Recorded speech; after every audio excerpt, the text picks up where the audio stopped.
brought you by Silver Pumps and Motors. Top quality और consistent performance के लिए सिर्फ सिल्वर पंप्स नाम याद रखना. ఉరి సెక్టార్లో గ్రామాల ప్రజలు ఇప్పుడిప్పుడే ఇళ్లకి చేరుకుంటున్నారు. దాడులతో దెబ్బతిన్న తమ ఇళ్లని చూసి లబోదిబోమంటున్నారు. ప్రాణాలు కాపాడుకున్నామని సంతోషపడాలా లేక గూడు పోయింది అని బాధపడాలా అంటూ ప్రశ్నిస్తున్నారు. మరింత సమాచారం ఉరి సెక్టార్ నుంచి మా అసోసియేట్ ఎడిటర్ హసీనా అందిస్తారు.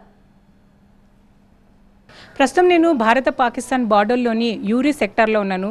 గత 5 రోజులుగా పాకిస్తాన్ భారతదేశానికి మధ్య జరిగిన దాడుల్లో ప్రధానంగా ఎక్కువగా నష్టపోయిన గ్రామాలు ఇక్కడే ఈ సెక్టార్లోనే ఉన్నాయి. దాదాపు 400 ఇళ్ళు దెబ్బతిన్నాయి. 19 మంది గాయపడ్డారు, ఒకరు చనిపోయారు. సరిగ్గా మీరు చూస్తున్న ఆ కొండల బ్యాక్ సైడ్ నుంచే మొత్తం అంతా షెల్లింగ్ జరిగింది. ఆ రోజు జరిగిన షెల్లింగ్కి అక్కడి నుంచి నేరుగా ఇక్కడ కింద మనం రోడ్డు మీద కూడా చూడొచ్చు. ఆ షెల్లింగ్కి ద్వారా రోడ్డు కూడా దెబ్బతిలి గుంతలు పడ్డ దృశ్యాలు మనం చూస్తున్నాము. ఈ భవనం మీద పడింది. ఈ భవనం పూర్తిగా మొత్తం అంతా దెబ్బతిన్నది చూస్తున్నాం. మొత్తం అంతా అక్కడ టీవీతో సహా ప్రతి ఒక్కటి కూడా అంతా పగుళ్లే మనకు కనిపిస్తున్నాయి. అభి చిన్న కన్ఫ్యూజన్, ఫ్లాట్ కొనాలా సైట్ కొనాలా? కన్ఫ్యూజన్ ఎందుకు? ఒక రియల్ ఎస్టేట్ ఎక్స్పర్ట్ తో మాట్లాడు. ఎలా? బాస్ వాలా బీ ద బాస్.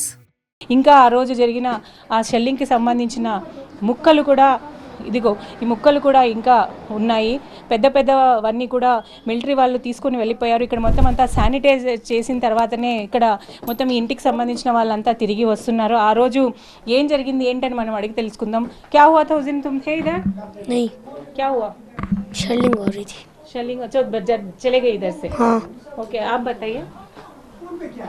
शेलिंग हो रही थी. जब पहले दिन शेलिंग हुई मैंने अपने बच्चे भगा दिए थे और मैं और मेरा हस्बैंड यहीं पर थे. फिर जब एक दिन नहीं हुई थी उसके दूसरे दिन फिर ज़्यादा हो गई. फिर मैं उसके रात के 1-12 बजे भाग गई. हाँ, फिर मेरा हस्बैंड यहीं पर था.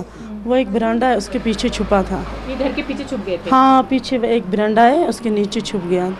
फिर उसके बाद देखो क्या तबाही मच गई. ये मकान पूरा डैमेज हो गया है. छोटे छोटे बच्चे हैं, गरीब हैं. मेरा घर वाला ने कुछ लोन लिया था, उससे ये मकान शिकान बनाया था. अब आप खुद बताओ मैं कहाँ से मकान बनाऊंगी?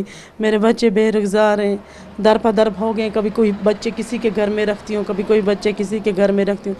छोटी तो एक बच्ची है वो अंदर आती नहीं है. 2-3 बच्चे वो डरती हैं. और अगर मैं डर के बच्चे घर पे ही नहीं आ रहे उनके दिल में इतनी बड़ी दहशत थे.